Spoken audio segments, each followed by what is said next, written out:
All right, welcome everyone to JacHacks 2026. Good morning in the US and good evening in other parts of the world, especially for this hackathon series. We have a lot of people from India and other Asian countries, and we're super excited that everyone's come together and join us for this event.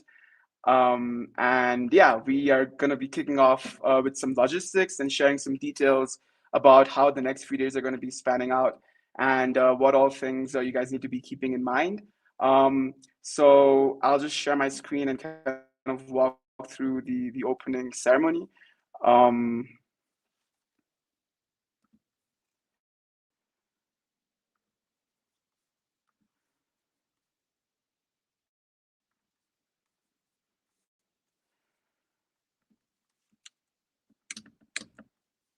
okay. So yeah, you guys should be able to see my screen now. So once again, welcome to JacHacks. A quick background on what this hackathon is all about. So we started our first series 2 months ago in the US at the University of Michigan.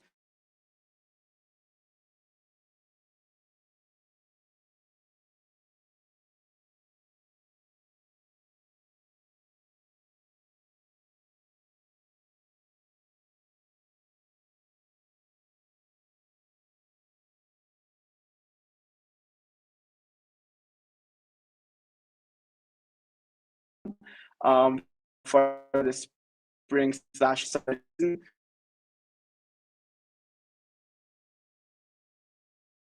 $3,000 in cash prizes, and almost 300 of you have registered. So we're super excited to have everyone. Here's a bit of context on the timeline for today. So we're obviously having this opening ceremony right now, and then right after this, we will have Jason, who created the Jack language. So we'll get more into that later, and then we will have a workshop on the Jack language and the Jack stack, as this is going to be a core part of this hackathon. Because it's a language that unifies front end and back end together, simplifies a lot of the database management systems, and essentially helps you and AI code easier with an AI native language. So we're super excited to have everyone try it out, give us feedback, and build all sorts of projects with it. The hacking will then begin as soon as both of these live streams end. And yeah, you'll be hacking for the next 4 days. We'll have a lot of different founder talks, YC talks, and other kind of sessions throughout the days to support you guys. And then submissions are due May 19. And then we'll shortly release the winners 1 or 2 days later, so that our judges have enough time to evaluate all the projects. For the tracks, we have 4 tracks. So we have the agentic AI track, which is essentially building any agentic system for solving any problem that you have seen around you. And we encourage you to use Jack across all of these tracks. However, the agentic AI track will obviously use more Jack than other tracks. And then we have the consumer healthcare track, which is sponsored by one of our partners at Van Health, which is a consumer health tech app. So yeah, building anything related to healthcare, and the prize money is also listed below. And then we have fintech and social impact. So for fintech, it's anything to do with markets, and then for social impact, it's a mix of what do you call it? It's a mix of you could do sustainability or you could do environmental related kind of things, whichever has like a good impact right on society. And these are some of with all of you, so you can find more details there.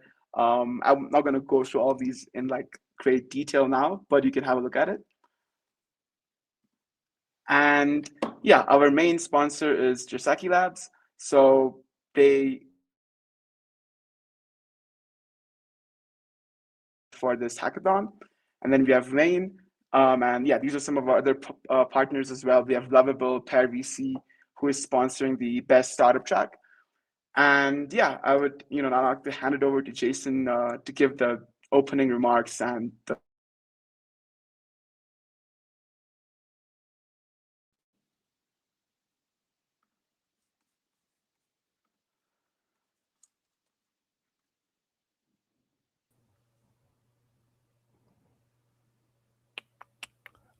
Oh, I guess you guys can't see me.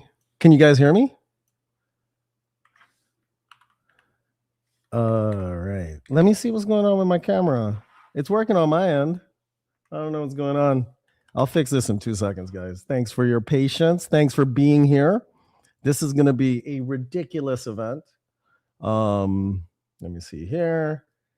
All right, let's get this turned on. Let's set this to properties.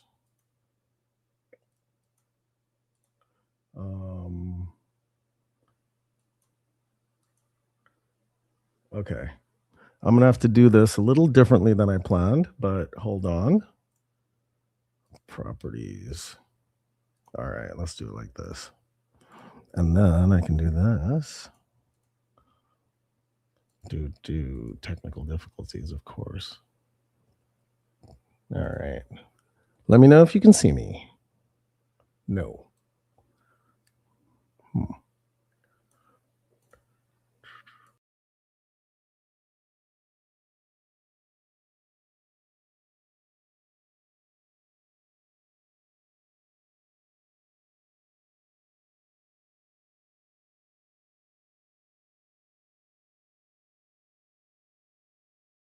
Just tested this. Crazy.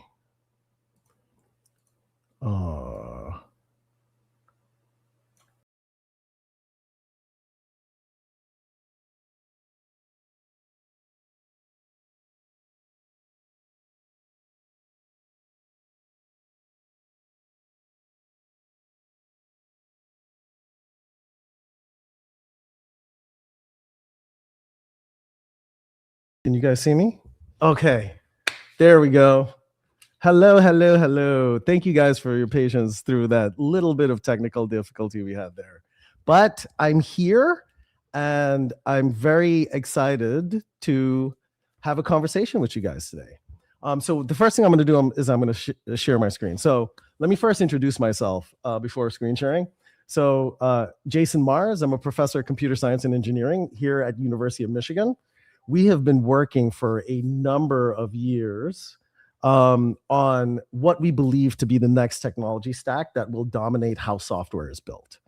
We're at a very special time, and we're at a time where things are ready to be released to the outside world, and you're part of that initial release. So we did one that was massively successful at University of Michigan a couple months ago.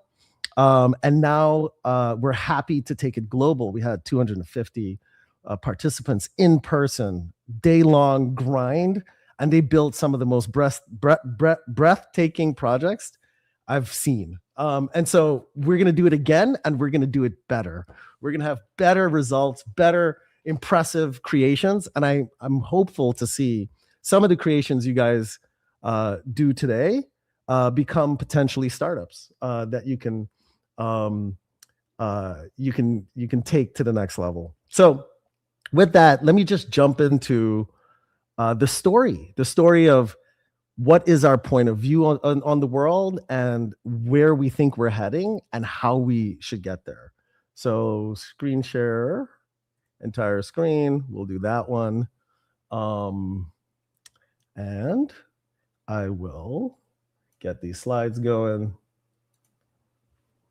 And so you guys can see my slides. Can I get a reaction in the Discord? Janica, let me know if the slides, good. You guys can hear me clearly. Audio's good. Everything's good. Awesome. All right. So what I want to talk about today is the quiet revolution that's been transforming how we build AI-powered software. This is the best time to be alive. This is the best time to be a software engineer. It used to be there were all these barriers to entry to creating things that have now dissipated. And now the quality of your ideas and the conviction you have towards execution is what matters more now than ever. But this kind of moment is one that was necessitated by the market. All right. In 2019, I gave a talk making a prediction that the old way we do AI has to die. And we have to lean in to a new class of AI. And so in this talk at TEDx, I was talking about building systems that you can interact with like it's a human in the room, human level understanding. And then, a year or two later, I wrote a Forbes article about Jaseci, about the concept of Jaseci, where we conceptualize things as collective intelligence, like an ant or a robot, as modular units working together to solve a problem. And this inspired a lot of the core ideas behind the Jaseci ecosystem. And so this was right when we were getting started. And this was in 2020, I believe, or 2021 that I wrote this article. And then in 2022, something really special happened. That first needed innovation became clear, right? This was the launch, November 2022 was the launch of ChatGPT, which changed the market as we know it. Before that, there was a lot of important research and innovation happening, but it wasn't something that your mom or dad or your little brother or sister that's 7 years old knew much about. AI was still Siri, set a timer, or Alexa, what is the weather? It was this thing that really didn't impact our life until we had this web browser with a little screen and a little chat box, and you can talk to it like a human in the room. And then in 2024, we had that next key market shift towards what we were predicting with the Jaseci thesis, which is now agentic AI, right? We didn't have the words when we wrote that Forbes article, but now this is the way the next frontier of AI competence is going to come from. And so the time is now. But what are we looking at for the future? What's the next major challenge? So human in the room level interactions with messy language, that was a big holy grail problem. Understanding how agents can work together to be able to solve problems systematically and collectively, that was another holy grail challenge. Well, what's the next holy grail challenge that I'm talking about today? So I started giving this talk very recently, the innovation bottleneck, where we are in the innovation bottleneck. It used to be the models, it used to be the systems, but now I'm compelling the world to understand that the next frontier is how we build software. We have to reinvent how we build software for this era and the era moving forward. So there's 3 things I want to accomplish in this talk. And these are going to sound like crazy ideas. The first thing is, I believe NVIDIA, Anthropic, OpenAI are already cooked, which means they're in trouble, right? They're at massive risk. And I have an unless, and we'll talk about that by the end of this talk. And the other thing is the way we build software is already dead. And so I hope to convince you of that. And that is all of the tools and languages, not that you use, but that AI uses, is already dead because it has to be. And for the next era of computing, the market will compel this. And also, the next era of how we build software will start today, right? So these 3 things I want to impart and at least raise enough questions in your mind that you think about it, right? So let's start with why NVIDIA, Anthropic, OpenAI are cooked. So there's 3 trends that's happening right now that's reshaping the thesis of how AI will work and how we as a society will adopt this technology, right? So the first trend that started this year is the evolution of how we do AI. So previously we were using this human in the loop. So in loop agentic AI is where the human is actually collaborating with the AI to solve problems. Many of you will do that during this hackathon, and many of you have been doing this for a while. So that is, you have Claude Code there. It's you're interacting with Claude Code, you're looking at the code, you're actually working step by step with the AI, of course, Codex, Copilot, Claude, Cowork. This is in-loop agentic AI. But the new trend that happened this year was how everything changed with the launch of OpenClaw. It was one of the most rapid, most successful introductions of technology that we've seen, right? It has more stars than Linux and PyTorch combined, which are massive infrastructures. And then immediately after that, within a month, everyone had a claw, including NVIDIA, with their own claw infrastructure. So now we have an explosion of the claws. And most importantly, if you look at Hermes Agent is probably the most interesting new approach to this out-of-loop agentic AI. And out-of-loop means your AI has a job and it will do it for you. And you don't have to work with it. It will just deliver results. So you can set these things up to continuously scour the internet, find news that's relevant to you, and give you a morning report, right? You can give your agent a job because it lives inside of your computer and it can control your computer, right?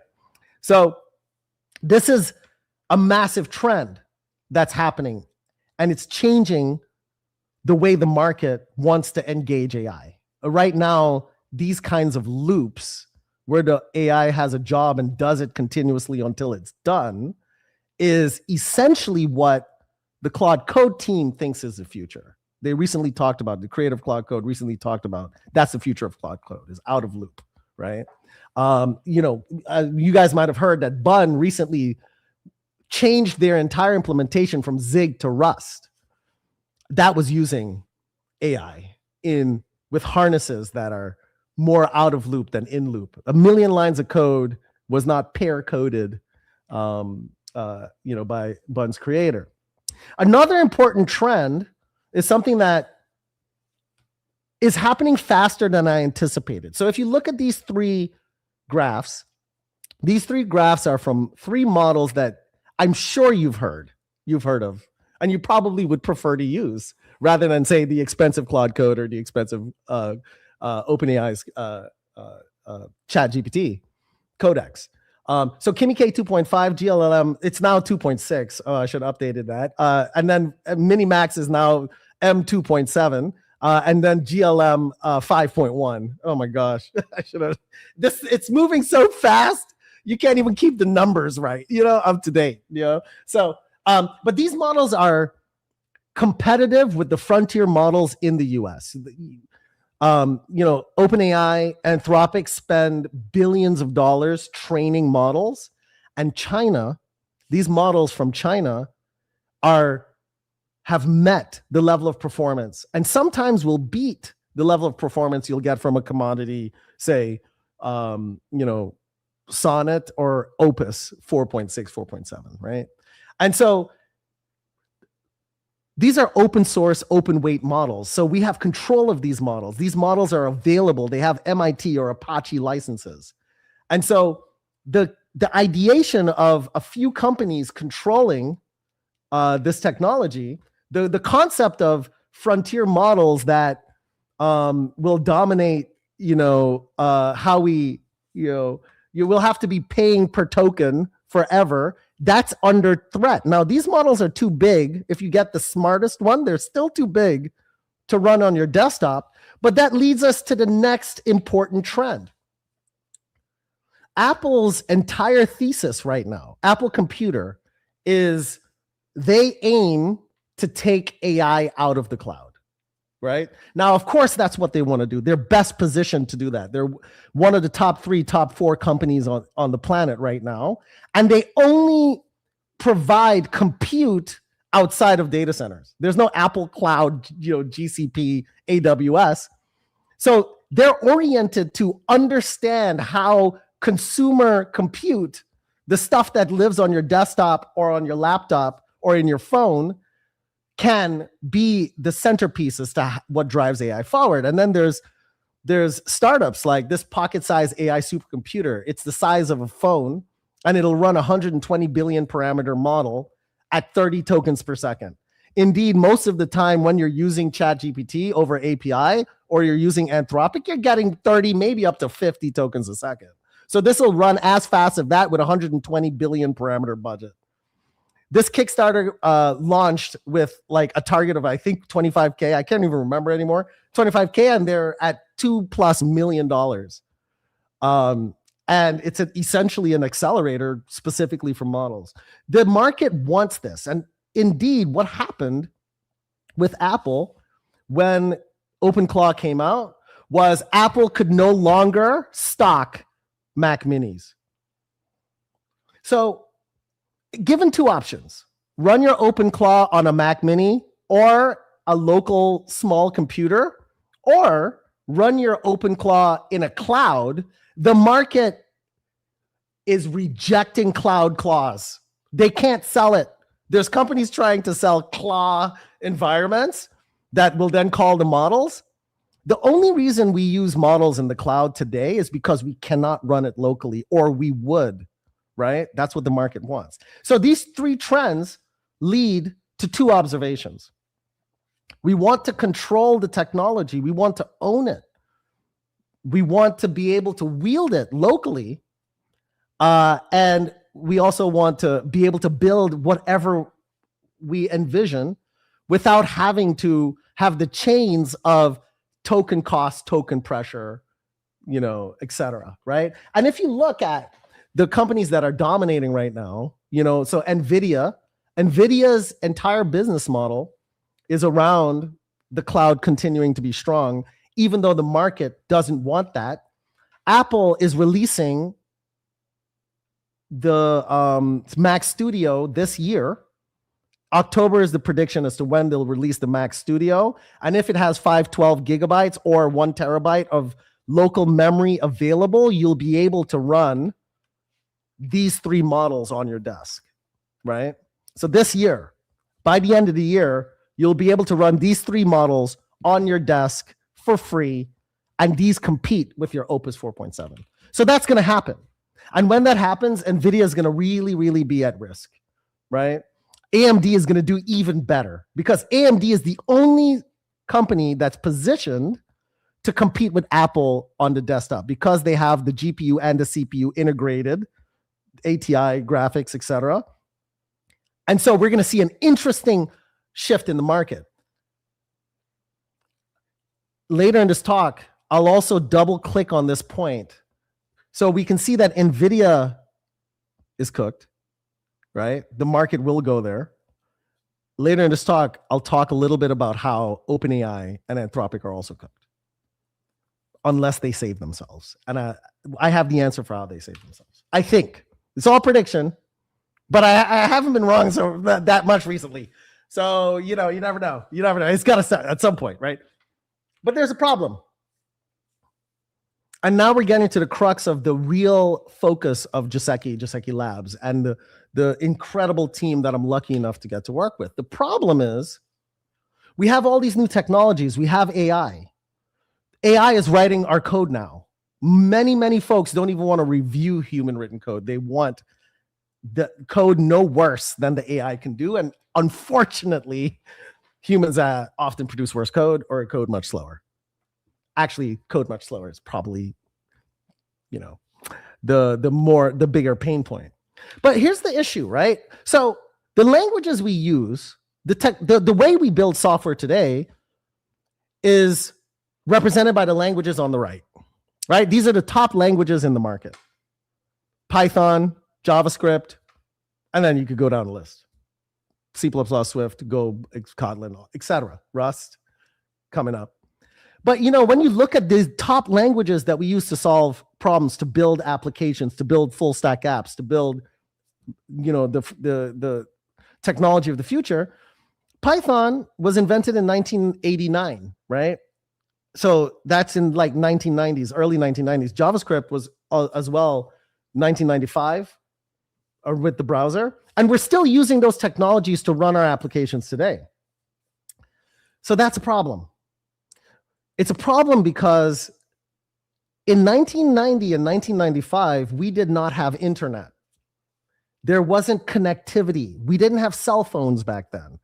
So imagine a world where you just had a personal computer disconnected from the internet. There was no cloud computing. That wasn't a thing. There was no server side, client side. There wasn't a REST API interface and all of this connectivity, Kubernetes scaling out, your software stack. And we're still using those languages today. They were conceived at a time that looks nothing like the software landscape today, right? And that has led to what I call the learned helplessness of technologists. Why in 40 years have we not been able to do better? And I think we just accept it as a constraint that we must use this language. And that's led to the polyglot problem. And the polyglot problem is, if you want to build a real application, you have to learn multiple technologies. You got to learn Python, JavaScript, HTML, SQL, Docker, gRPC. Indeed, the landscape of tools and languages we use today to write the modern landscape of software spans over 44 popular languages and frameworks, dialects and interfaces, etc. All of this stuff, from your TypeScripts, of course, all the way to GraphQL, all of these infrastructures. We have this weird false trichotomy of, are you a full stack? Are you a front end dev? Are you a back end dev? Are you an AI engineer? Are you a DevOps person? We specialize because the complexity has gotten so big. Back in the 80s, it was one question: are you a computer programmer? That was it.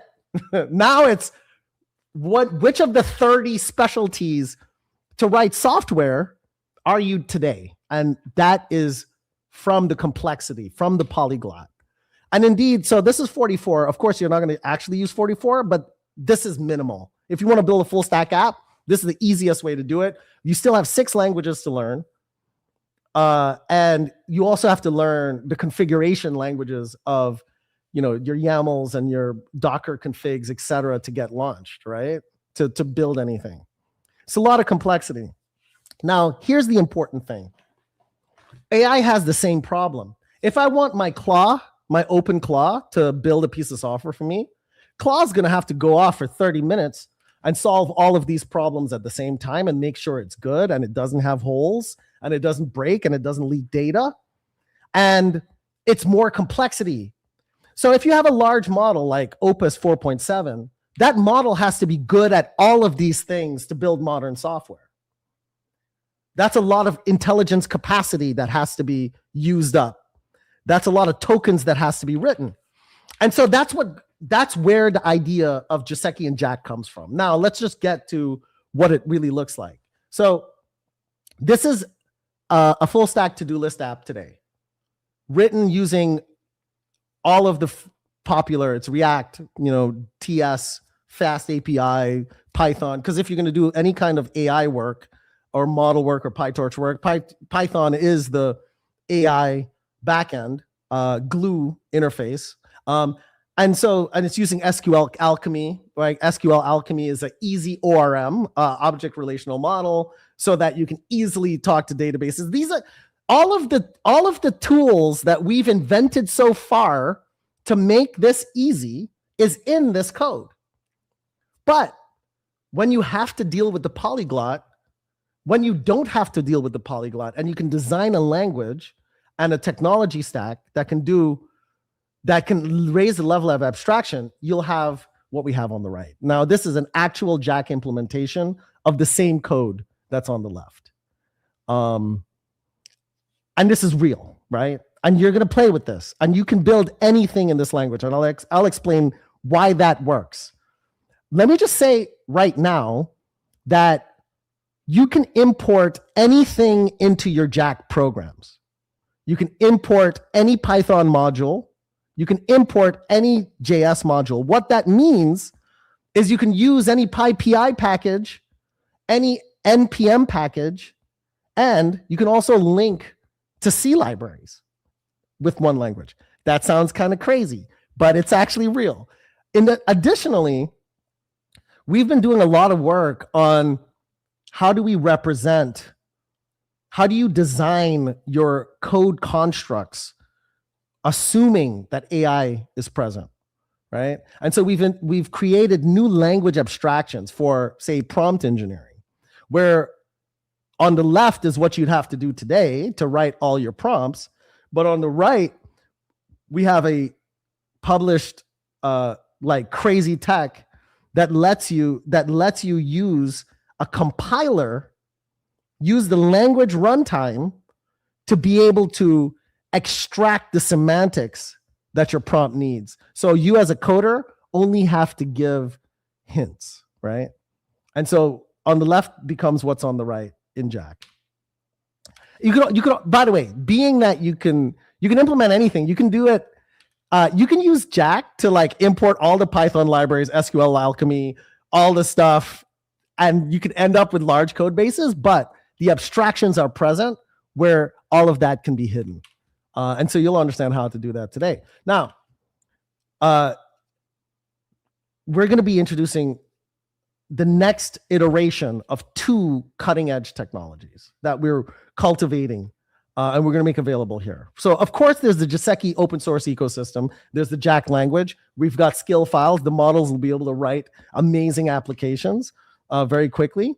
But we're going to be making available, and you'll have access to use Jack Coder, which is a coding agent that is tooled to build with these abstractions. Of course, we have skill files, MCP, an MCP interface, and so we can get your Claude code, whatever your favorite is, codecs, to be proficient, so you can get, build your applications fast. We also have Jack Builder, and I'm going to demo this to you today. So this is a response to Lovable Base 44 Vercel's V0. When you can raise the level of abstraction like this, you can build very sophisticated apps. And so we're going to play with that. We're going to play with that today. So these are going to be available today for everyone to use. You can get to it by going to jaseci.org, and you'll see links. I'll show you guys all this. Let's see. I'll just show you how to get it. Of course, you guys are going to probably, you may be at your computer, so you might actually just go do that. I don't want you guys to get super distracted. But anyway, this is jaseci.org, right? And so this is Jack Coder. It's all up here. And then you can get here, and then there's Jack Builder. And we're going to talk about some of this. So I'll give you guys a warm introduction to how to get started doing stuff. So that's available right now, and I'll demo it. But before we go to that, I want to talk about a few other things, right? Because we talked about Anthropic, we talked about OpenAI, we talked about NVIDIA. So Anthropic recently acquired Bun, right? As it reaches a 1 billion milestone. So that's interesting. Well, like, why would that model company like acquire an open source, a company that's building tooling for JavaScript? That's interesting. And then OpenAI acquired Astral. That's the creators of UV and Rough. Very interesting trends. But what you'll see, what you're observing here is these companies want to control the entire programming stack. They want to be able to vertically integrate. They want to be able to co-design their models with the tooling so that they can accelerate AI's ability to build software.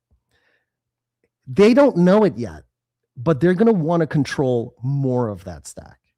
And ultimately, they're going to want to control the language so that they can co-design your agent with the language itself, with the tooling around the language ecosystem, with the model. You might want to fine-tune your models alongside. Imagine an eval loop where the model is fine-tuning, your coding agent is being written, the language is evolving to optimize an AI's ability to accelerate code. That's exactly what we're doing because we can own the whole stack. So OpenAI is dead, right? Anthropic is dead. Observe Composer 2. So Composer 2, if anyone knows Cursor comes with its own model. Cursor recently released Composer 2. and the results are crazy, right? So Composer 2 is a model. Now, Cursor is not an Anthropic. They're not an OpenAI. They're just some company, right? I mean, of course, they're well-funded, so they have money, but they're a company. And so they trained their own model. And you know, the base model they used was Kimi K 2.6 or 2.5. No, it's 2.5 that these guys used. There wasn't 2.6 yet. And that was one of the models I mentioned earlier, right? It's free, MIT, open weight model. They fine-tuned it for their applications, and they're beating frontier models. Anyone can do this. And actually, they released a technical report, and this is debatable, but from my analysis, the key training to get this model to perform good at Cursor's applications cost in the hundreds of thousands of dollars range, right? Because you can fine-tune adapters. We can talk about how that's doable for such a large model. It's a trillion parameter model. Now, what I didn't talk about is models like Gemma 4, which can run on your phone, which can run on your laptop. And if you have one language, one stack for the model to get good at, to be able to build essentially any software, anything in the JavaScript ecosystem, the Python ecosystem, or native code, the stuff that Go or Rust or C++ can generate, anything in those ecosystems can be written in Jack. And then we leverage that to raise the level of abstraction. So I hope I've at least opened up the aperture of your curiosity to some of these questions. Is the world as we know it, with NVIDIA dominating, everything's about GPUs, is that going to sustain if it's running on your desktop? And Apple and AMD are the only two folks positioned technically to achieve the on your desktop Opus 4.7, right? Anthropic and OpenAI, they have the polyglot. They got to deal with the polyglot because they don't control enough of the ecosystem to get that 10x reduction in the number of tokens it takes to realize your application, right? You know, many times I'll talk to folks and I'll say, you know, when you're building your software, if you think about all the lines of code in your application, what percentage of the actual lines of code has to do with the experience you're building, or has to do with hooking into infrastructure, configuring things, and REST API standards and validation code? And like, what percentage of the work you're doing, the tokens that you as a human are generating, has to do with the application itself? If it's too low, that's a call for the need for abstraction. And we did this with assembly code. Mario was written in assembly. Like, some of these video games were written in assembly. And that's a lot of work that necessitated improving the abstractions. I think we've hit that wall again of complexity with the polyglot. So, okay. And that goes into this point. The way we build software has to change. It has to evolve. And you have to be able to redesign the entire stack. And then when you try these tools, hopefully you'll understand what the future can feel like, right? So that's my talk. Do I hand it over now to, before we get into a little bit more, I promised a demo. So let me show you guys Builder. All right, so it's pretty straightforward. I was playing with it a little bit earlier. So just let me play. Let's see. So I was doing this little thing. So we can create a new project. We'll choose a template, just a full stack app template. And you know, this takes of course, let's see. So we'll call it D2. So you can kind of see how this works and feels. So what's happening right now, and this takes a minute, is there's actually a instance in the cloud being spooled up with a full stack application that's ready to run. And so this takes a minute. And while this service is coming up, I'm going to give you a preview of some of what we're going to talk about in the technical deep dive. So let me just do this. All right. So one of the things we're going to talk about while this loads is we're going to kind of see like, well, how does that work? Oh, I think it loaded. It's loaded. Setting up workspace. So how do we get to, like, how does that work technically, right? So we'll talk a little bit about what's going on behind the scenes of this magical capability. And we're also going to talk a bit, okay, so here we are. I'm going to do run preview. So now this is going to launch the default full stack app. Now, it's very important to note that when you use Lovable, the primary use case for Lovable is fancy websites, right? Same with Base 44, same with V0. Now, the holy grail problem that these platforms want to solve is to be able to build an entire full stack application and experience. And so this is what we can tinker with today. So, what I'll do is let me, so one nice thing is this is actually running in the cloud and you guys can all access it, right? So if you go here, go to this URL, I'll try to create a QR code for you. Is there a way for me to share? Is there like a chat window? Oh yeah, I see a chat window, join the chat, sweet. So if you connect, oh, there's YouTube. So this is YouTube, I gotta connect to YouTube to get this to go. YouTube. You guys could probably see it. You know what I'll do? I'll also put it on the screen. Continue. I'm trying to connect so I can comment and leave this thing. Continue. Whoops, we're having trouble connecting to your YouTube account. Okay, whatever. Let me do this. I'll just make it big. I'll actually share it on the Discord. That'll be easy. So everyone should be on the Discord. If you're in Jaseci World, not Jaseci World, JacHacks. So JacHacks Discord, this is the main channel. I'll just drop this link here. You guys can go to it. So this is the JacHacks 2026 general channel. So you can go there and see it. Now let's just build stuff. So first let's log in and see what this does, right? So this is a full stack experience. So that I actually have an account. I got to create an account. I'll call it Jason for security issue. Keep the security simple. Okay, so this is kind of like a boilerplate application. So you guys can actually create an account for yourself, log in, and see it. And so we could probably change this up. So one thing I want to do now, this is actually the API interface, right? Now you don't actually build this. The compiler generates this. It's actually kind of crazy how this works. There's graph, there's the admin, there's redoc, but this is the app you would see. And then let's just sign in. Okay. So let's say we want to change the highlights. So I'll do something should be quick. Can you change the highlight color to blue? All right. So what's happening now is in the cloud, there's an instance of Jack Coder that's spooling up right now. So it's actually starting a process in the cloud for Jack Coder. And then you'll see now Jack Coder is up. So Jack Coder is starting to build. The user wants to change the color. Let's first look at the project to understand what's there.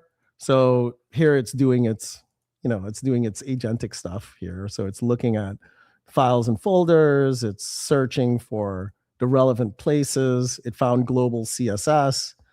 And then there it is. So on your side, you should be able to see that color change live. It should be hot reloaded. I can't see anyone's reactions. Oh, whoops. Let me just get this back. I can't see anyone's reaction. So I'm going to assume you guys saw it, right? And this is happening live right now.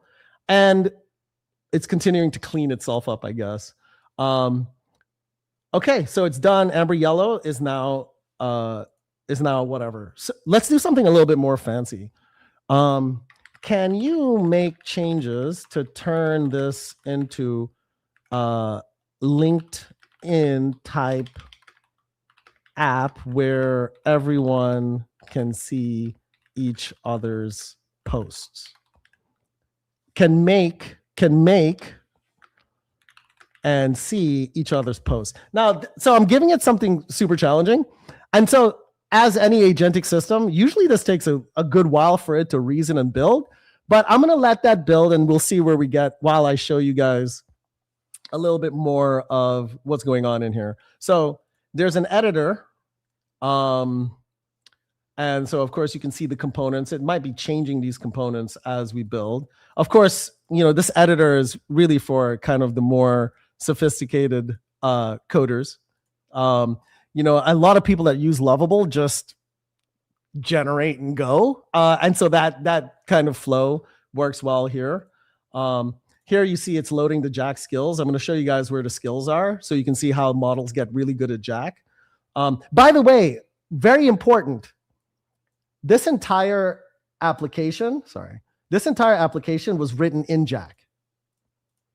So the entire code base is Jack, right? So the front end is Jack, the back end is Jack, but Jack doesn't even know what a front end and a back end is. It's a function just calls another function. That's how it looks in Jack. And so this entire application is 100% pure Jack code base. And it, is exemplary of what you can build in Jack, right?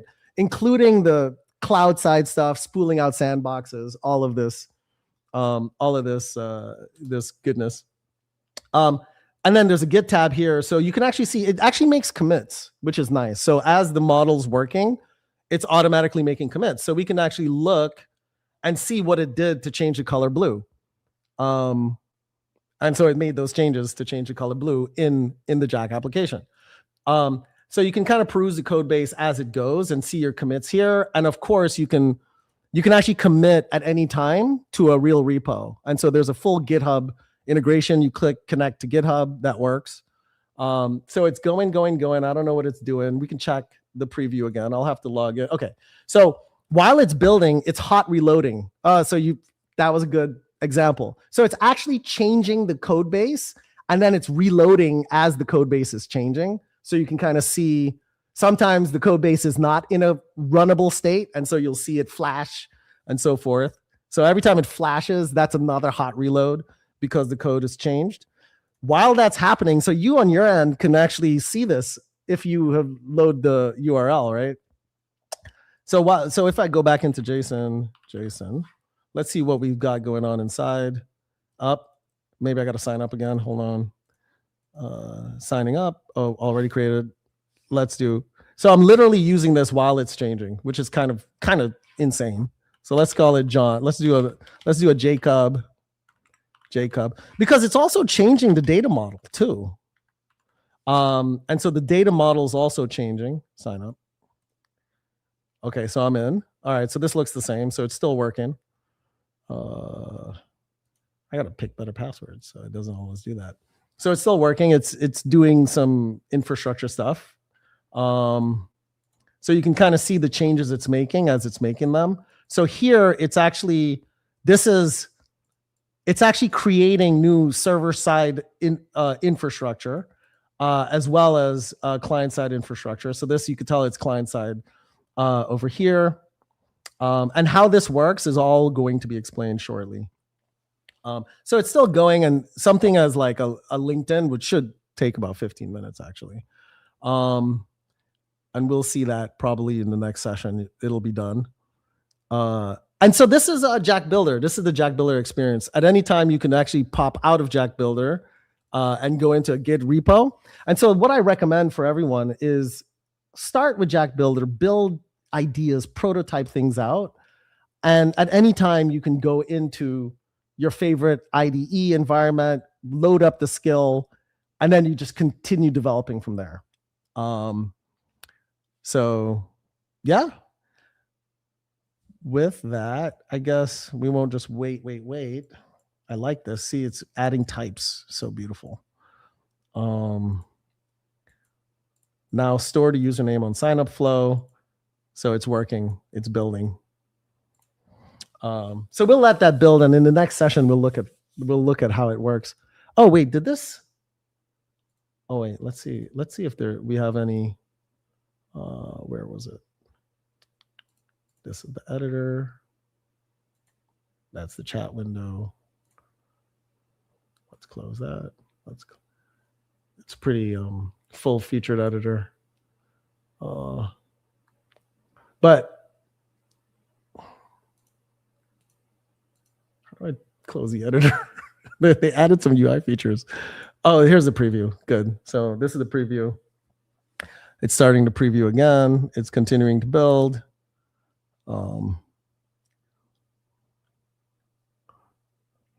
It's still working. It sees these errors and it fixes them.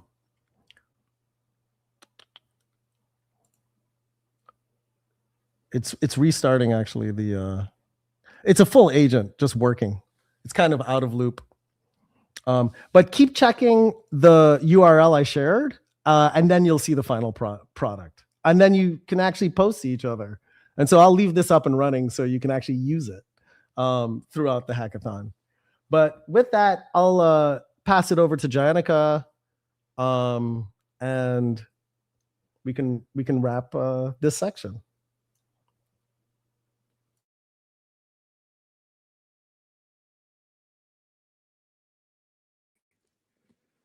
Hey, so yeah, thanks a lot, Jason, for that, beautiful talk. A lot of AI predictions coming ahead. I would strongly encourage everyone to take note of those. As Jason predicted, the conversational AI kind of thing in 2018. But yeah, now we're going to kind of transition into, the Jack Builder workshop. So which is just more of a hands-on thing with the Jack stack and, how to use it. There's also Jack Coder, which, Jason had already talked about. And yeah, after that, the hacking officially begins. So we're going to be very much active on Discord. You can ask any questions, and we'll have more talks and, sessions tomorrow as well.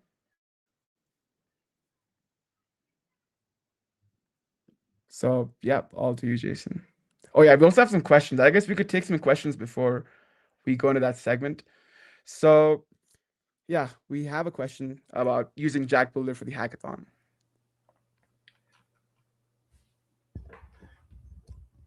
Which one? Like what's so do yeah, we use Jack Builder for the hackathon? It's a tool. So all of these are tools. So Jack Builder is available, and so we're going to talk a little bit more about all the tools that are available to you guys. So you'll have access to Jack Builder. The nice thing about Jack Builder is you're going to get we're comping the tokens, so you can build. Basically, behind the scenes, there's Sonnet 4.6 from Anthropic, and then you can build as much as you want with Builder, and you can connect it to a GitHub repo, and then you can via that repo use any tools you want. And so we have a number of tools that will be available to you guys. So let's see. So there's this part of the doc. I think the first place you might want to start, right, is in installation. And you can just run this curl command. This is also on the main website. The same curl command is on the main website.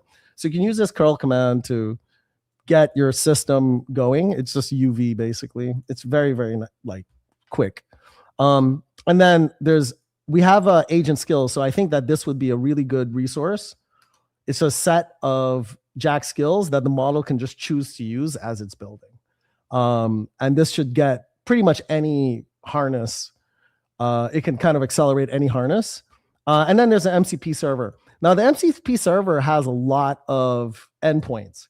And so sometimes, you'll end up just using a few of those. Like the model will choose to, depending on the model you use, they might not use all of them. But I think you can play with either of these pathways to just educate your model on the Jack syntax. And then there's a guide here that's a really good guide. Like for anyone who wants to do hands-on, say no AI or something, this would be the guide this covers like most of the language basically is covered in this one guide. You can also point models here. And then there's a syntax cheat sheet, and then there's import anything, which we just put together so you can literally see how to import, import any Python or NPM package. And it's fully compatible. And I'll talk a little bit more about that in a minute. Yeah, let's do questions. So I'm not used to this is StreamYard, right? So I'm a Zoom I'm a Zoom expert, so I'm like very fluent at Zoom. So you're gonna have to like point me in the right direction in terms of like Yes. where to find stuff. Yeah. So Where the all the next questions question are. is Yeah. connecting with MCP servers. Is it possible to do that? Yes. So totally. Oh, I'm not sharing. Oh, I was Oh yeah, actually. we can't see your screen. Oh, you can't see my screen. My bad. Because I was showing a bunch of stuff. Oh no. Entire screen. Here we go. Sorry, guys. Um. So yeah. So I just a quick recap on the things that I thought you could see that I wasn't showing you. Hence the good question on. Wait. There's an MCP server. So what I was mentioning, if you go to Jaseci.org, and then there's a little bit of like run this and something will start running on your screen. So there's that, but you can access Jack Jack Builder. Those are just tools that are available to you. But if you go to the docs, there's a section where you'll get kind of the basics. Of course, this is the easiest way to get installed. Get it up and running in your computer. Just you run this curl command and you're good to go. It's basically UV. But Jack will just be on your system with all of the plugins for you to build amazing full stack, everything. And then this agent skills and MCP section is going to be really clutch, right? So there's these agent skills tools, and so we have a nice set of skills here that can inform any model on or any harness on kind of how to get things going. And then the MCP server, getting MCP server going is actually also pretty straightforward. If you go to this MCP server reference, you can kind of see in depth like Claude Code, Cursor, VS Code, how to configure the MCP server for any of the environments. But you guys probably already know how to do a lot of this stuff. And I think those are going to be the key places to start, right? Get installed, get agent skills going. This was the guide I was talking about. That's good for anyone who really wants to learn a language. Like if you want to, like the language looks like Python. So if you were to think Python for everything, that's kind of the language design principle. So you should be able to just read it if you are familiar with Python. But if you really want to learn some of the special stuff of the language, this guide actually goes into depth and you can really kind of get into each area. And it's designed to be a full treatise to the whole language. You can also point models here too, So I think that's another good resource. Questions? Yes, we have a couple of questions actually from Sachi, but I guess the main one is like, why is Jack better than using the traditional stack? Yeah. I mean, at the end of the day, it's a higher level of abstraction, which means you can save tokens. So if you are the kind of there's a couple kind of developers out there.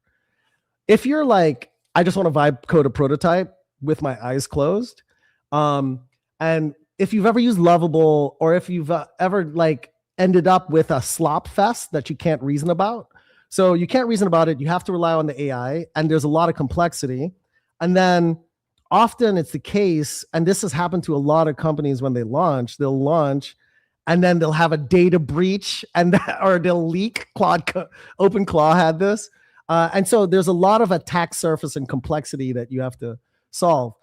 Minimizing that complexity, making sure that you have a simpler, higher level code base that's less tokens, makes models code faster and less likely to make mistakes. And so you get bigger prototypes and more done faster. And so this is what we observe, right? And so it really kind of corresponds to this picture where your model doing this is more work than your model doing the thing on the right. And then there's more chances of mistakes. And more importantly, if you have to go in to fix something, you have to understand more of what this is. And this is like 5 different things than having that be abstracted away and you only having to understand and conceptualize something that looks like a more intuitive, like Python script, right? And so that's kind of the value prop. Now, this downstream leads to more maintainable code. like less tokens to build the thing. So if you can build your LinkedIn platform in a tenth the tokens, that's a good thing. And models are just more capable and faster. We have two more questions, I guess. The first one is, how is Lovable, different from Jack? And another problem people are running into is Jack is getting stuck, or like they tried it with Lovable versus Jack, and they're having some issues. So I guess we can also chat about that and how they can fix it. So if you're having issues, so we have the Discord ecosystem for any issues. Now if you go to like the main website or the repo, you're gonna see how to join. Oh, I was making a joke about open code being down, or Claude Code being down. So there is a channel here called Get Help. So we're gonna be watching Get Help like a hawk. So if you're having any trouble, we've got a team of folks that are in these Discords looking to help everyone over the next 5 days. And does that help? Is that helpful?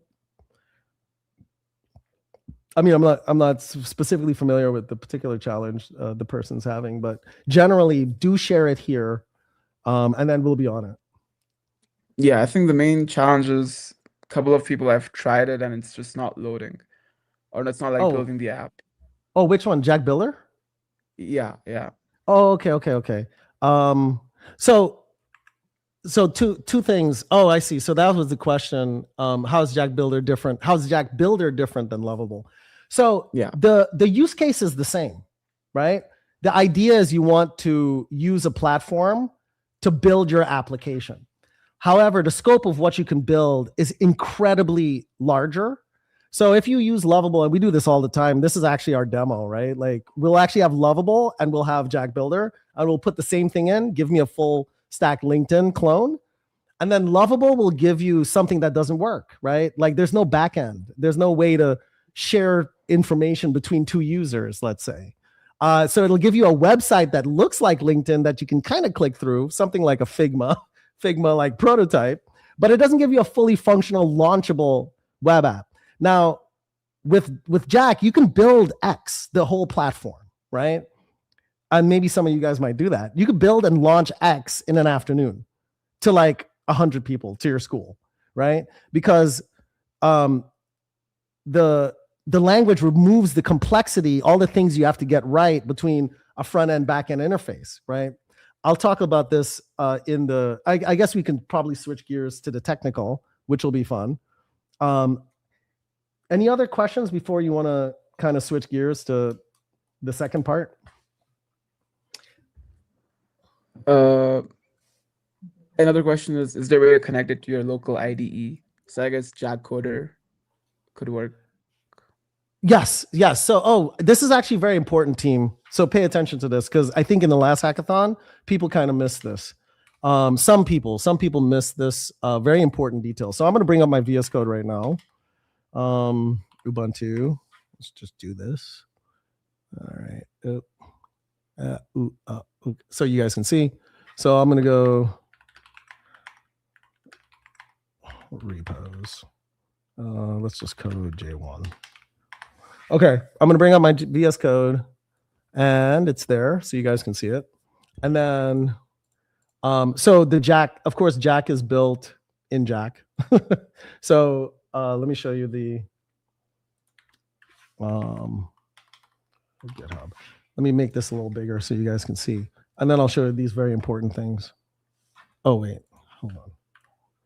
I've got a crazy screen set up. So the first important thing is in your extensions, you have to install this one. So this first extension, not the second one. The second one was done by someone else, but this first extension you should install. And then Jack Coder is also here. Oh, it's actually down here, and this fourth extension, right? So the first and the fourth extension that you see here, well, the fifth, you should install these two. And so this is Jack Coder. on this particular computer, I don't use this computer as much, but this is what JacCoder looks like inside of your IDE. But of course, you could use Codex or Claude Code or whichever. It just kind of shows up as another option. And it's essentially the same coding agent that's in Builder. Now, a lot of folks we've found really enjoy using their favorite and just hooking up the skills or MCP server. Or you can actually just point it to a code base, right? A Jack code base. Another important quick tip to maximize your success is if you go to the website, you'll see built with Jaseci. Some of these are Jack code bases. Like it might be dated, right? Like so Ghostwatch is a really, really awesome application. It's written 100% in Jack. It spans front end, back end, et cetera, et cetera. It uses different PyPI and NPM packages. And so this is a fully Jack code base, and there's a number of these that you can find out there. This one's really cool, right? This one's actually launched. It's at mazemind.com. So this was built in Jack as well. And it's essentially, it's an idea platform. Oh, no, I don't want to download. I don't want to download the video. Why does it want me to download? Anyway, so you can check this one out. This one's also, significantly Jack. We also have some projects like GraphClaw. This one is, the code is out there. This one is mostly Python mixed with Jack. So you can actually mix Jack in with any of the languages it supports. We'll talk concretely about how that works. Yeah, any other questions before we jump to that? Go ahead. I think that's pretty much it. Yeah, we could go into the technical Okay. session now. Yeah, so I just want to spend a little bit of time explaining, and then there's another workshop that Janica is going to do where I think he's going to code along with you guys. So there's going to be another session where you're going to get more opportunity to get some more hands-on. But let me describe what's really happening here. Let's see.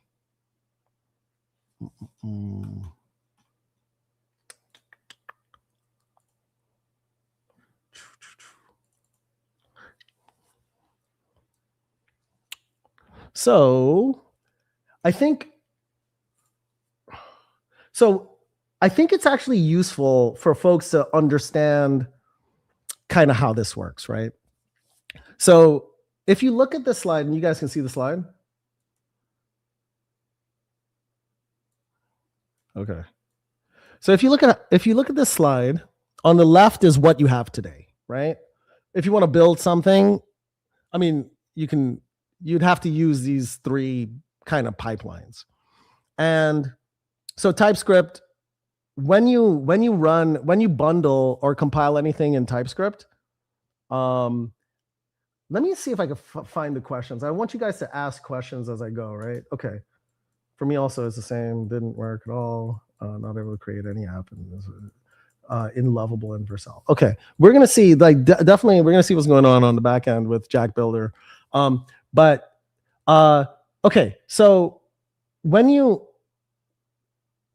you guys are familiar with these pipelines. So you'll run Python, the name of your file, and it goes through and it runs Python bytecode. You'll do npm start, and it'll essentially, your browser only runs JavaScript, right? And indeed, whenever it's Electron, Electrobun, Tori, you're really running JavaScript. It's a JavaScript engine, and you have machine code. Now, Jack is a compiler that will compile your Jack modules, and the back end of the compiler will simultaneously generate each of these same representations. So this is how we have the 100% interop, right?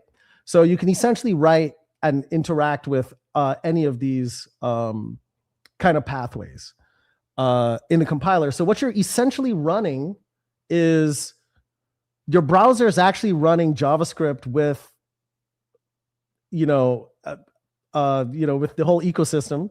And then the backend server is running Python with Python's entire ecosystem. And if you target the native pathway, it actually compiles to LLVM and it's native machine code. So it's by definition 100% compatible with all of those ecosystems. And then that also means we actually have a that also means you can actually generate and project that. So we have something called JacEject.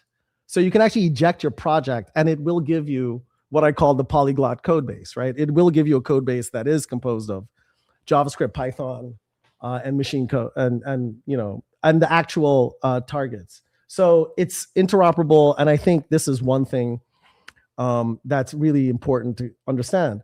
Another really important concept is when you run your application locally. So when you do jack start, and you'll see that in the docs, it'll run you through.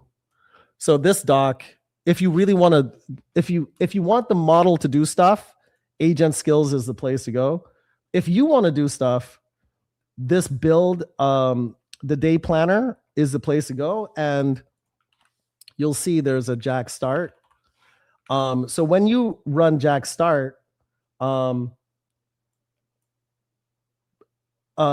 can run it on the computer. You can target it to a cloud. And I don't think anyone's going to be submitting anything to like a distributed scale out system, but it's abstracted away where you don't have to deal with, you know, like DevOps basically. And so that's another set of capabilities you'll find when you work with Jack. Let's see, where is my, so we saw this. And there's one other concept of the language I want to introduce. So, and that is the object spatial programming, right? So throughout history, we've had the first computing we had when we had assembly code before we had C, everything was bytes, registers, and addresses, right?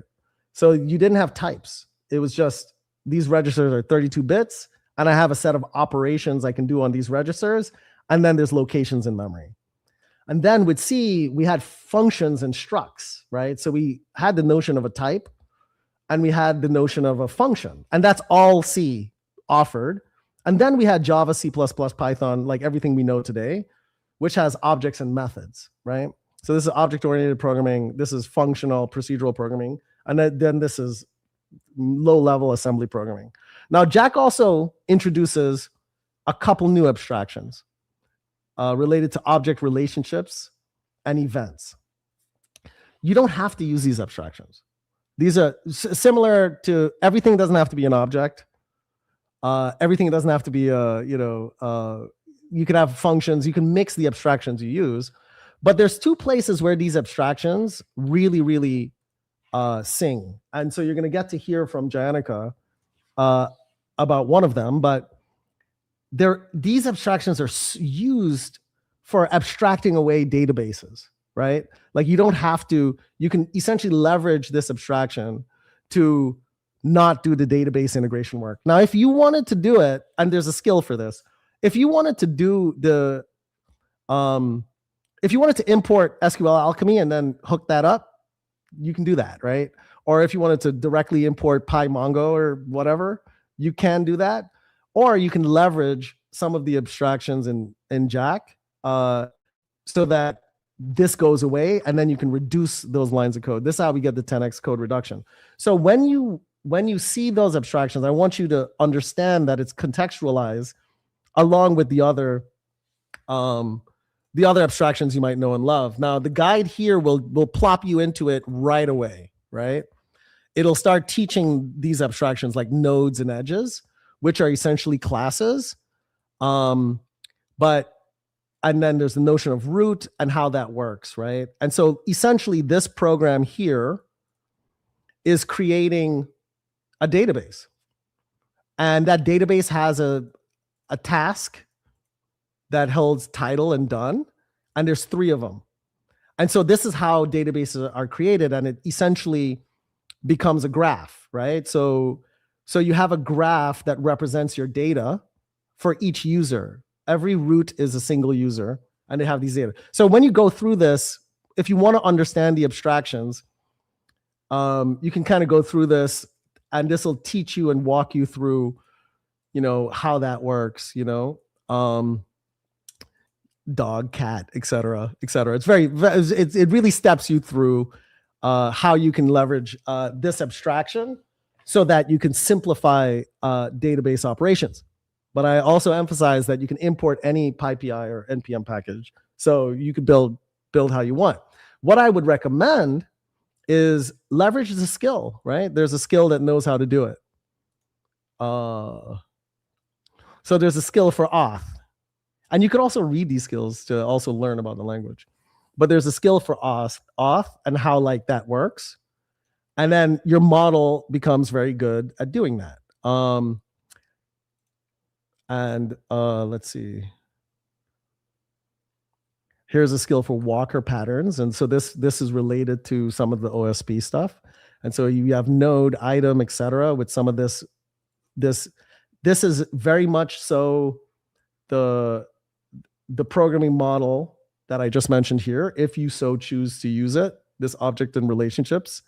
So this teaches the model how to leverage that. And that's how we get incredible abstraction raising, where you don't have to deal with databases. There's essentially a runtime system that's going to generate your database operations, and it's actually more performant than SQL alchemy. So it's simpler if you learn just a few things. Of course, there's a learning curve, guys. I'm not saying there's no learning curve.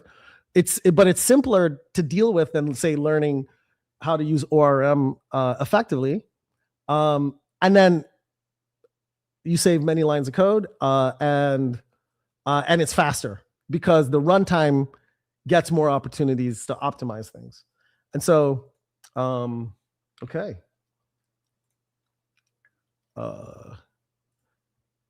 So I think that's good. I think that's so let's just do Q&A, right? In terms of how to get started. Is there any questions from the audience as to what you'd like to understand, say at a and then kind of get pointers as to where to go?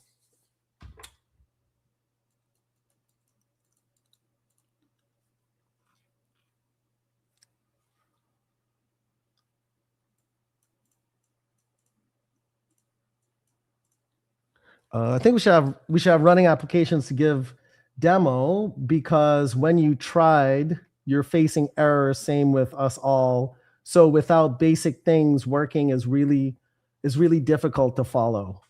So there's a number of repos that are working that we can share with you. So I think what we'll do is we'll set up a list of repos that we can share. So if anyone's on the Discord, Janica, could you just get a list of repos that people can see fully working examples and then run them? Udit would be the best resource as to which repos to use of full stack apps that you can just jack start. So we'll make sure you guys have examples. We'll share that in the Discord, and then you can run it. And also, when you do go to help, do share screen caps of what you're seeing and how things are. If you see an error or something, do share it with us, and then we'll try to give you the right guidance. Okay. Any other? It worked for me. App built in 3 minutes. Oh, okay. What? Yeah. Do you see any good questions, Vatzel? I think we've gone through them. I mean, after the workshop, Okay. we have not gotten any questions. Okay.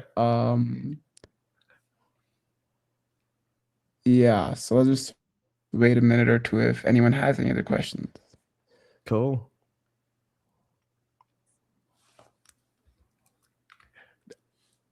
Remember to install these plugins if you're using VS Code and whatnot. And then, yeah, I wonder what's happening. I wish, this StreamYard is not designed for two-way interaction, dude. It's definitely designed for one-way interaction, but it's it doesn't really have that Zoom call vibe. You know what I mean? But we can certainly use the Discord as well. You know? Yeah. Yeah, and we could also do like if we get a lot of, you know what, Vatzel, I'll tell you this, and team, let me know if you guys like this idea. What we can do is, if you get a lot of questions initially, I'll do an office hour, right? Like, I'm actually free for the rest of the day.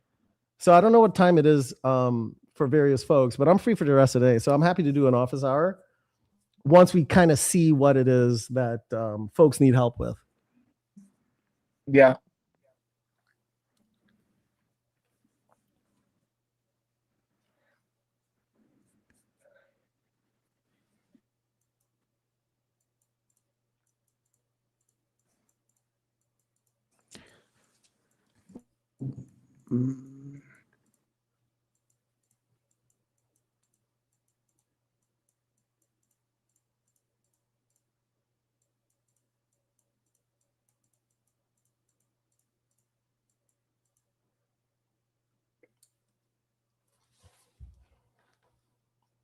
All right. Any advice before we start? Yes, I'll give you guys some advice for sure. So here's how to get massive success. So definitely use the skills. Definitely use the skills in the MCP server. I would use JacCoder too, just to get things. You know, JacCoder tends to produce higher quality code, and so there's that. You can point the AI to repos. So we're going to share some examples. You can point the AI there, and it can like figure things out too. What happens is, once you get your project, the hardest part is getting like the first 1,000 lines in place. Once the first 1,000 lines are in place, the models just do much better, right? Because it has a code base that it's working in a code base, and it kind of flies at that point.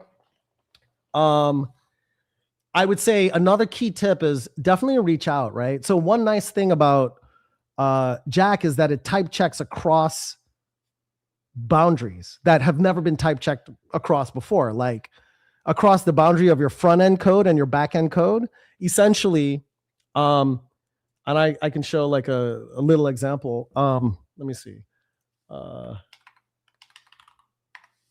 think, so when you return, let me see, maybe a good place would be, let me just show it in the guide itself so that you guys kind of get a habit of using this. So like basically, if you look at some of the code, so this is the individual ones. So you see how like,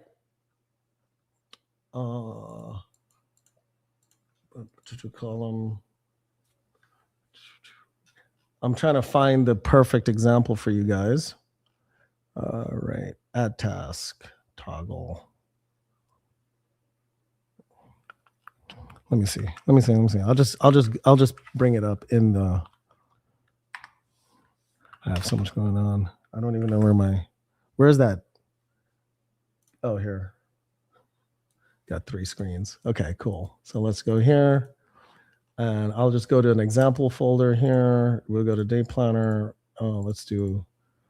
So if you look at this program, so you see how in get tasks, like this toggle, right? So this toggle is a function, right? It's a private function that returns a task.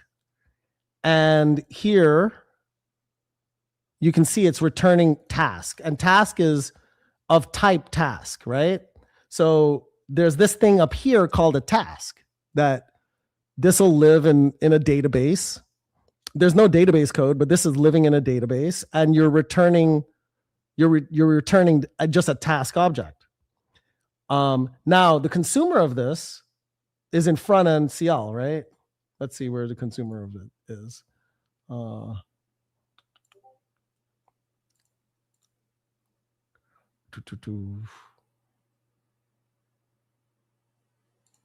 Task panel.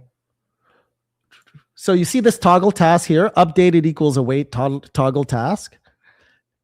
This is actually this looks like a function call, right? So here, and this is a really, really pro tip here to understand like where a lot of the complexity goes away. It's very, very strongly typed, because strongly typed languages makes models build more better code. If the model is just dynamically just generating JavaScript slop, it's going to be an unmaintainable mess, right? You can't scale that. You can't commit it. But if you have strongly typed code that passes a type check, and then we have the type check engine, the errors are designed for AIs to be able to write better code so that you have long-lasting, more scalable code bases that can be a real project. If you vibe code X, you're going to have to maintain it for the next 20 years if you're successful. So the idea is like, let's have this thing generate maintainable such code. So this toggle task, it returns a task or none. And then this is what calls toggle task. This looks like it's one Python module, right? But what's actually happening is this is going across, it's two servers. The browser is actually calling out to a service that's running on the server, but all of that is compiled, generated, right? So the compiler for this language will generate microservices, hook them together, generate the code that runs in your browser, hook it into your backend. So you literally can just have function called function, and it's type checked. So there's no errors. You don't have to do validation. So all of the code, and if you want scalable, here's another example. If you want a scalable production grade code base, you're going to have validation everywhere. But type checking is stronger than validation. If it passes the type check, that's the strongest validation, and we do it all the time. But we do it all the time within our silos, right? So if you're over here, you're going to internally type check this. Oh, this is great. But then you have an interaction between this, and this might be internally type checked, but then you're manually implementing validation logic and testing to essentially realize a type check across the boundary, right? Hundreds and hundreds of lines of code, right? That the model is going to have to generate to give you a maintainable code base that's not going to be brittle and break. And so that's that's like understanding the crux of the one lang principle. One lang gives you this ability where there's only one place that task is defined, which is here. This is the one place. So there's a blog article. I'll show this to you guys too for the nerds out there. So I know some folks just want to build. If you just want to build, my tip is get that skill, get the MCP server, go play with Jack Builder, get a code base to 1,000 lines, play with it, experience it, then pop it out, and then just use the tools. But if you want to understand some of the principles behind it, what was I going to show? Blogs. And then I said, same app. So Nimesh, if you're paying attention, why is this still here like this? Like, what is that? Okay. Anyway, okay, I had to do that. So this actually shows a nice visual as to what you have to do in the polyglot, right? So this actually is a deep dive as to what the challenge is here. So in the polyglot, you're going to have that task defined in 3 different places. It's going to be in your front end. That's going to load it. It's going to be in your backend service that has it. And you're also going to need it in your database type specification. So that's 3 different infrastructures that have to be maintained at the same time. Either you or your AI model will have to maintain this. And I'll share this in the general. Where's general? Where's the Discord? General. No, wrong general. Here, general. Here. Good. Okay, cool. So you can check this out just to understand it. Anyway, so this is an important point. This is 3 different infrastructures that have to be synced. That's 3 different developers, guys. Or your model is going to have to hop between 3 different languages, 3 different code bases. And you know what? If you've never had this, if your model updates it over here and it didn't even know there's another specification in the code base, in the database side, then that's an error that the model then has to fix, and then it has to loop. But when your model only has to generate task, toggle task, and then the function, it's almost like your model's just generating the simplest Python script, right? From a complexity standpoint.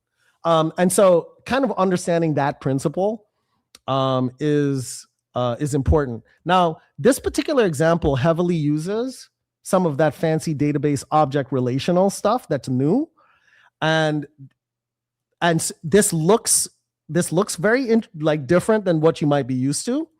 But this is explained in a very crisp and easy way in the shortest part of that tutorial, right? So in this tutorial, right here, that's build to learn. There's modeling data with nodes. So part two, which is, let's see how big part 2 is. So part 2 goes from here, essentially to around here. So this is the what's you learn. This is the summary. So just part 2, which is one of the shortest sections, if you read that, you'll actually understand very clearly what all of this stuff is, right? And this is what makes it so that you don't have to do any SQL. And you're just working with objects, and then you're searching for objects. This essentially says, for every task there's a root and a task type node that's attached to root. So I want all of the task type nodes that are attached to root. For each one of those, if the ID of the task is the ID that I'm trying to delete or mark done or toggle, mark it done and then return the task, right? That's what that means.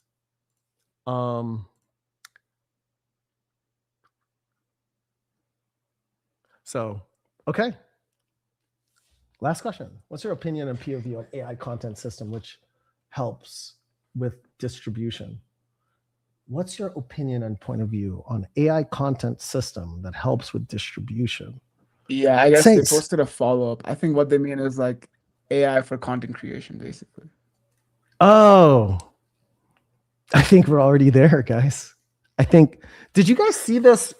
I gotta show you this. I gotta figure out how to share sound. There was recently this viral clip of someone who prompted like a Pixar short with birds talking. Oh my God, I'm gonna share it into Discord. You gotta see this thing. Yeah, I mean, there's more and more of that, and it's becoming more like you have to do it, you know, like it's a part of your marketing team needs to have its AI strategy, right? So I think we're going to see more of it, and it's actually becoming more convincing. I know humans don't like it. We don't like it, but it's kind of like we don't like carbon emission, but we drive the car. You see what I'm saying? Like we don't necessarily love AI slop generators, but it's a tool that lets you do more for the people who want to connect and communicate. So I think you just have to get good at it, right? So you have to understand the taste of people, and you want to give folks content that is valuable to them. So you don't want to give them slop just to get it out there. You want to almost make sure that it's high enough quality that it's useful, you know, for the audience. So that's how I kind of think about it. Yeah, that makes sense. I think that was all the questions. So before we kind of leave, I think we should set up the office hours. So what time works for you? Like in an hour or 2 hours or? Yeah. Give me basically what I'd love to see happen is like connect with the team on Discord, make sure we get a good understanding of how people are doing, what the questions are, what the issues are, and then we'll sync, and then we could do office hours. Because I want to make sure people have enough time to really run into stuff so they get a valuable time, you know, to really kind of knock out the tricky parts. But remember, guys, just get your project working and to 1,000 lines of code, and then you're going to be golden. Yeah, we had one final question. Can you migrate already built projects to Jack? 100%. Let me show, dude, you see, this is why I love questions. Questions are so good because like when I'm just talking, I don't even know if what I'm saying is what people care about. But that is a good question. Let me show you something crazy. Now, I don't want everybody in the hackathon to go do this. Okay, go work on this. But so there's this project, and the name will tell you exactly what it is, and it's called Jack Bun. You can probably guess what this is. This is gonna be open source. It's just not done. We're gonna open source it. This is an entire bun implementation written in pure Jack. And ultimately, Jack won't use bun. Jack will use Jack bun.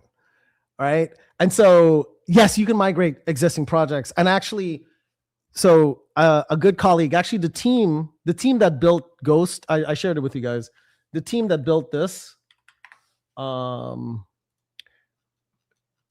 says that this project is it's less than half the size of what it is, because they tried to then, he was tinkering after, and he was like, dude, to build this in React plus Python backend, it would be more than twice as much code, right? And we've seen, and so that kind of gives you a sense, but pretty much anything that's written in Python, JavaScript, or native can be written in Jack. And then the best wins, the most awesome stuff is when you have, and we see a line reduction. So it's less lines of code if you just convert a pure Python to pure Jack. And then the best wins happen when you have a code base that spans multiple languages. So if you have like, I can't remember, there's a really good code base I used to use to show for this. But if you have like server-side code and front-end code, and then there are two different folders in the same code base, dude, rewriting that in Jack is crazy. And so one of the projects I'd love to see someone build is a harness written in Jack, because is a harness that would automatically convert other code bases to Jack. Right? So it's a harness where it's like a coder, like Jack Coder or like Claude Code, but it's really the Jackifier. And so it'll just, you point it to a code base and it's going to convert that code base to Jack. It just takes one input, a GitHub link. That would be a really cool project, you know? And then for your submission, you would show, here's some code bases it was successful with. And it could be small stuff, whatever, but here's some code bases it was successful with, right? That would be super interesting. But yeah, we're kind of doing it. We're actually we're gonna take all of Python's implementation, secret, sometime, not right now. We're gonna take all of Python and re-implement Python in Jack. That's gonna happen because Python's written in C. Easy.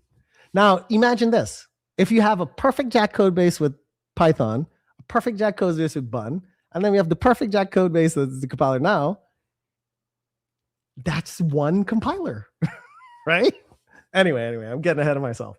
Good question. So yeah, I think that's pretty much it. So yeah, I think, super excited to have everyone here. Go crazy, go coding. Yeah. We're gonna be active on Discord. There are two different time zones, so that is a bit of a challenge, but we're gonna try our best to stay active throughout 24/7. Awesome. Well, thanks, guys. I'm glad to spend some time with you all, and I look forward to maybe chatting with a few of you guys. Like, if you guys do really like, if you have some cool stuff that you built, I'm happy to hop on and nerd out and talk about how it could be better. So yeah, I'll let Vatzel tell me. Cool. Yeah, I think that's pretty much it. We can stop the stream now, but yeah, see you guys on Discord and cool. Have a fun time at the hackathon. Yes. Awesome. All right, guys. Later.